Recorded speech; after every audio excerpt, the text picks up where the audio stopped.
Herkese merhabalar arkadaşlar, bugün evde limonlu popkek nasıl yapılır onu anlatacağım. Tarifi videonun altındaki açıklama kısmına ekledim. Bu tarifi de çok istemiştiniz, bomba bir tarif daha geliyor. Özellikle bir önceki videoda bir takipçim limonlu popkek yapar mısın diye söyledi ve birçok da beğeni aldı arkadaşlar. Ben de arkadaşımı kırmıyorum, takipçimi kırmıyorum ve bomba tarif geliyor arkadaşlar. Başta malzemeleri göstereceğim, daha sonra tadım yapacağım, daha sonra tarifin yapılışına geçiyorum. Tüm malzemeleri ayarladım, şimdi tarifin yapılışına geçeceğim ama şöyle bir şey yapalım. Başta böyle bir tadım yapalım, ondan sonra tarifin yapılışına geçeceğiz. Şöyle bir tanesini tutuyorum ve açıyorum arkadaşlar. Tutuyorum. Başta bir ikiye bölelim. Kıvamını göstermek istiyorum size. Çok güzel. İçerisinde şöyle gördüğünüz gibi böyle su kıvamında böyle şireli böyle bir şey var. Limon aromalı diye tahmin ediyorum ki öyle zaten. Şöyle tadına bakalım.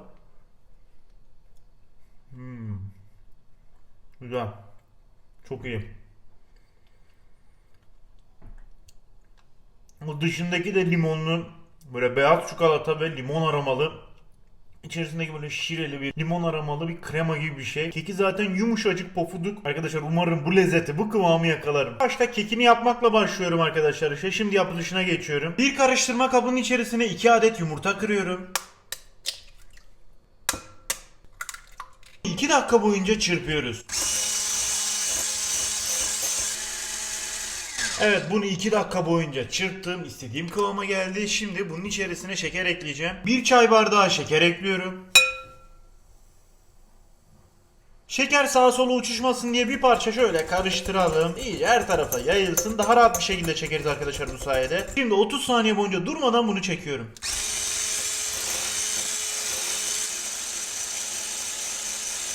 Evet, bunu 30 saniye boyunca çektim. Şimdi bunun içerisine 1 çay bardağı süt ekliyorum. 1 çay bardağı sıvı yağ ekliyorum. Bunu bir 30 saniye daha çekiyorum.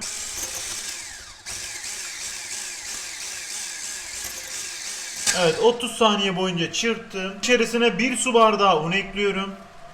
1 paket kabartma tozu ekliyorum. Elimde bir tane limon var. Bir parça limonu rendeleyeceğim. Şöyle 3-4 kere üzerinden geçmeniz yeterli olacaktır. Hafif bir aroma versin. Bu kadar yeterli. Elimde şöyle limon aroması var. Limon aroma verici var arkadaşlar. Bunu nereden alabilirsiniz? Carrefour'dan, Metro'dan, Migros'tan birçok yerde bulabilirsiniz. Her yerde satılıyor bunlar. Bundan böyle 1 tatlı kaşığı kadar bunun içerisine ekliyorum. Malzemeler uçuşmasın diye şöyle başta karıştırın. İyice karıştı. Şimdi bunu bir dakika boyunca durmadan çekiyoruz.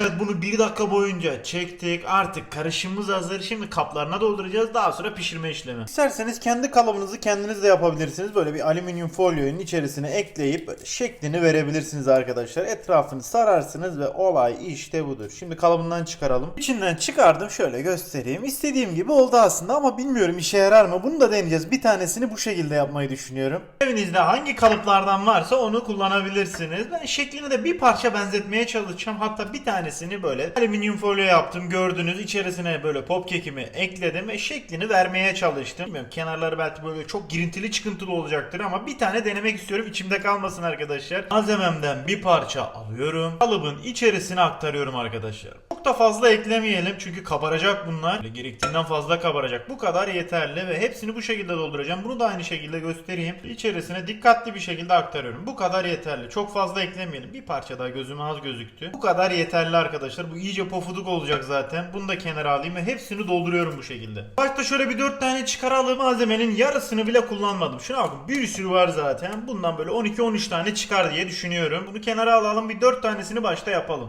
Ocağın altını yakıyorum. Tencereyi ocağa ekliyorum. İçerisine keklerimi ekliyorum böyle tek tek. Gelişi güzel dizmeniz yeterli olacaktır arkadaşlar. Neden bunu tencerede yapıyorum? Çünkü normalde popkekin kıvamı böyle biraz pofuduk. Siz eğer bunu fırında yaparsanız ciddi hata yaparsınız. Böyle üstü böyle çok sert olacaktır. İçi yumuşak kalacaktır ama dışı çok sert olacaktır. Onu ayarlaması biraz zor oluyor arkadaşlar. En mantıklısı buharda pişirmek. Dışarıdaki popkekin kıvamını yakalamak istiyorsanız buharda pişirmeniz gerekiyor arkadaşlar. Şimdi bunun içerisine şöyle kenardan kaynamış su ekliyorum.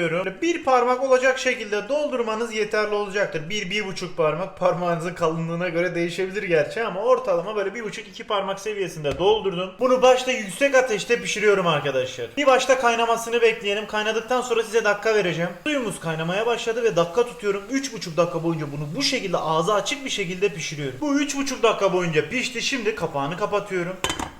5 dakika boyunca bunu bu şekilde pişiriyorum arkadaşlar. Tabi altını da kısıyoruz arkadaşlar. Bir orta ateşe getiriyoruz. Yüksek ateşten alıyoruz. Tam tamına 5 dakika oldu. Şimdi kapağını açıyorum artık.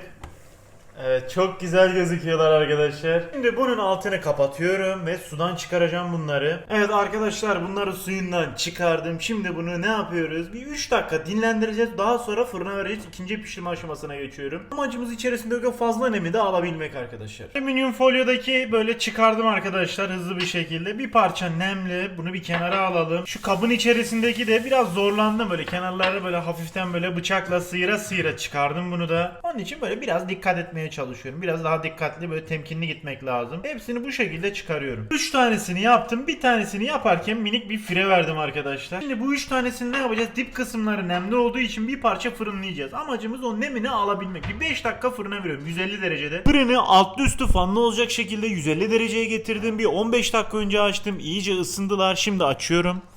Ters olacak şekilde şunu ön kısmı çünkü iyice pişmiş, alt tarafı biraz nemli. Ne yapıyoruz? Şöyle ekliyorum. Şimdi bunun kapağını kapatıyorum.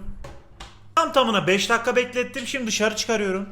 Evet, şunlara bakın ya. Çok güzel oldu ya. Bunların hepsini çıkarıyorum. Arkadaşlar bunlar çıktı. Şimdi bunları bir oda sıcaklığına gelmesini bekliyorum. Ben de ne yapacağım? İç şiresini hazırlıyorum. Yani şöyle göstereyim. Şu iç malzemesini hazırlıyorum. Böyle biraz sıvı şire halinde. Birinci aşama olan keki tamam. Şimdi ikinci aşamaya geçiyorum. Şiresini hazırlamaya geçiyorum arkadaşlar. Ocağın altını yakıyorum. Tencereyi ocağa ekliyorum. İçerisine bir çay bardağı şeker ekliyorum. Yarım çay bardağı su ekliyorum.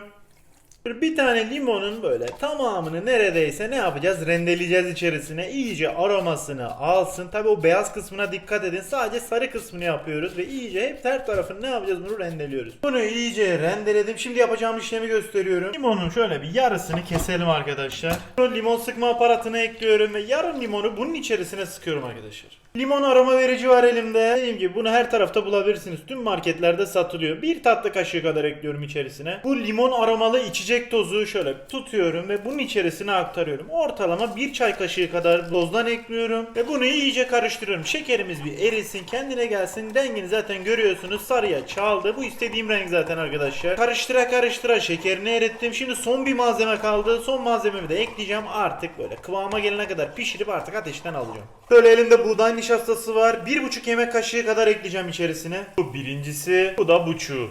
Ve bunu iyice karıştırıyorum arkadaşlar. Bu eklediğimiz buğday nişastası sayesinde bu iyice kıvama gelecek. Biraz katılaştırmak istedim. Çok fazla değil, böyle biraz sıvı kalacak ama hafiften böyle kıvam vermek istiyorum buna. Tüm malzemeleri ekledikten sonra 1 dakika bunu pişirdim. Şimdi artık bunu süzgeçten süzüyorum. Böyle tutuyorum ve döküyorum. İçindeki o pütürleri almak istemiyorum arkadaşlar. Eklediğimiz limon kabukları, türleşmelerin hepsini alacağız bu süzgeçte. İstediğimiz olay tam da bu arkadaşlar. Kıvamı görüyor musunuz? Çok güzel oldu. Bu soğudukça biraz daha kıvama gelecek. Şimdi bunun soğumasını bekliyorum. Oda sıcaklığına getiriyorum. Bu oda sıcaklığına gelene kadar da ben de çikolatamı benler usulü eriteceğim. O dışındaki o 3. aşamaya geçiyorum artık. Dışındaki o beyaz çikolatayı, limonlu beyaz çikolatayı yapmaya geçiyorum. Şimdi arkadaşlar şöyle söyleyeyim. Şöyle bir tane kap aldım. Derinlik oluşturabileceğiniz ve böyle çok da büyük olmayan bir tane kap alın elinize ve 3 tane çikolatayı tutuyorum ve şöyle iyice kırıp içerisine aktarıyorum. Ve bunu benmar usulü eriteceğim. Nerede? Kettle'ın üzerinde. Kettle'ımızın altını yaktık. Şimdi ne yapıyorum? Tutuyorum. Üzerine ekliyorum bunu. Bunu karıştıra karıştıra eriteceğim. 2-3 dakika içerisinde görüyorsunuz kıvama gelmeye başladı. Tamamı erisin, çıkaracağım artık. Arkadaşlar istediğim kıvama geldi. Şimdi bunu kaldırıyorum. İçerisine ortalama 2 yemek kaşığı kadar sıvı yağ ekliyorum arkadaşlar. Bunu iyice karıştırıyorum. Sıvı yağ bunun biraz daha böyle akışkan hale gelmesini sağlayacak arkadaşlar. Böyle çok katı kalmayacak. Biraz böyle sıvı hale getirmeye çalıştım bunu ki böyle daha akışkan olsun. Böyle kekin üzerinde böyle katmanlı katmanlı durmasın. Daha hoş bir görüntüsü olsun diye yaptım arkadaşlar yani bunu. Bu istediğimiz kıvama geldi. Şimdi son bir dokunuş yapacağım buna. Şimdi onu gösteriyorum. Limon aromalı içecek var. Bir paket tutuyorum. Bunu da nerede bulabilirsin? Ben buradaki aktardan aldım. Bunu metroda da satıyorlar arkadaşlar. Carrefour'da hatırlamıyorum. Bakmadım, dikkat etmedim ama metroda satılıyor bu. Şunun hepsini içerisine ekliyorum. Ortalama bir çay kaşığı kadar yapıyor ve iyice karıştırıyorum. Bu buna direkt limon aroması vermiş olacak arkadaşlar. Rengini bir parça daha böyle sarıya çalacak. Yani yine beyaz duracak ama böyle hafiften böyle çok hissettirmeyecek şekilde sarıya çalacak bu. Zaten popcake'in üzerindeki renk de böyle beyazdı. Hafiften böyle bir sarıya çalıyordu. Bu da onun gibi olmuş olacak. Bunu 1 dakika boyunca bu şekilde çırpıyorum arkadaşlar. Arkadaşlar çikolatamız hazır. Şöyle göstereyim. Şiremiz, içerisine ekleyeceğimiz şiremiz de hazır. İyice böyle kıvama geldi. Hafiften katılaştı. Tam istediğim gibi oldu. Şöyle göstereyim. Kekimiz de hazır. Çok güzel gözüküyorlar. Şimdi ne yapıyoruz? Artık bu üçünü birleştirme zamanı. En başta şiresini ekleyeceğiz. Şöyle minik bir şırıngam var arkadaşlar. Şöyle tutuyorum ve iç kısmına şiresini çekiyorum. Bir tanesini tutuyorum. Şekli bozulmasın diye arkadan yapacağım. 3 tane vereceğim bundan. Şöyle tutuyorum, batırıyorum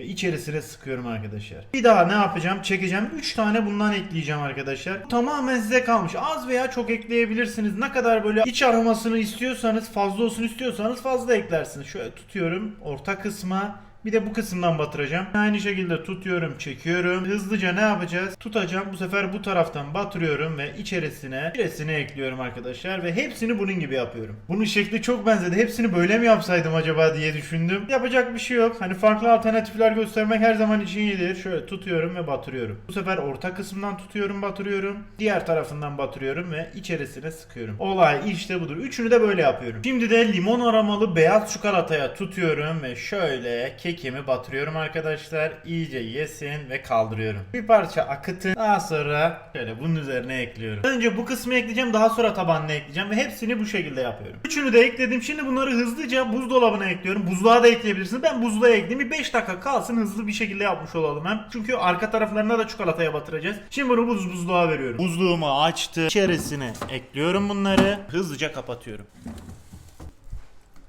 5 dakikadır bekliyor. Hızlıca çıkarıyorum. Çok güzel gözüküyorlar. İyice donmuşlar arkadaşlar. Yine aynı yöntemle şöyle bir tutalım. Biraz fazla batıralım. Fazla çikolatasını alıyorum. Şöyle ters çeviriyorum. Bu sefer diğer tarafına, inşallah şekli bozulmaz. Diğerlerini aynı şekilde yapıyorum. En güzeli orijinali oldu. Üçüncüsü oldu. Şimdi bunu tekrardan buzluğa atıyorum. Hızlıca kapağını kapatıyorum. İyice donsunlar. Fazla akmasınlar. Yine bir 5 dakika bekleyip çıkaracağım, artık hazır. Tam tamına 5 dakika oldu. Şimdi dışarı çıkarıyorum. Öyle çıkaralım. Ya şunların görüntüsüne bakar mısınız? Çok güzel oldu. Özellikle bu. Keşke hepsini bu şekilde yapsaymışım. Ama bilmiyorum, siz iki şekilde de yapabilirsiniz. Şimdi en sevdiğim zamana geldi. Tadım yapacağım. Bakalım nasıl olmuş. Şöyle başta bir kıvamını görelim. Ortadan ikiye kesiyorum bunu.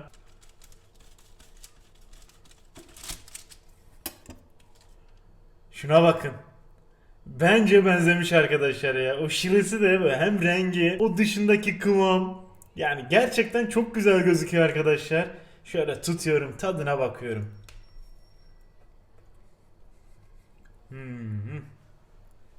Ya böyle bir şey olamaz ya.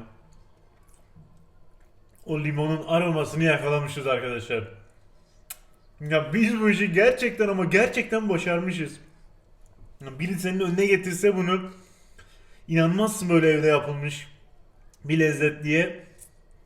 Ya çok iyi ya. Gerçekten bu sonuç insanı şaşırtıyor. Oo. Ya böyle bir şey olamaz. Buram buram o limon aromasını hissediyorsun. Arkadaşlar bu tarifi mutlaka deneyin. Gerçekten dört dörtlük oldu ya. Arkadaşlar ben bunları yemeye devam edeceğim. Ya gerçekten muazzamlar ya. Şuna bak. Çok güzel. Herkese afiyet olsun. Videomuzu beğenip kanalımıza abone olmayı unutmayın. Bir sonraki videoda görüşmek üzere arkadaşlar. Hoşçakalın. Diğerinin de kıvamını göstereyim. Sıkıntı olmasın. Şöyle tutuyorum. Bunu da ikiye bölüyorum. Evet, bunun da kıvamı çok güzel arkadaşlar. Böyle yapalım. Bu dışarıdan alınan arkadaşlar. Bu da benim yaptığım. Benzemiyor mu? Bence çok benziyor. 12 bir tık daha koyu. Ama lezzet gerçekten yani çok yakın birbirine. Çok iyi olmuş arkadaşlar. Bu tarifi dediğim gibi denemelisiniz. Görüşmek üzere. Hoşçakalın arkadaşlar.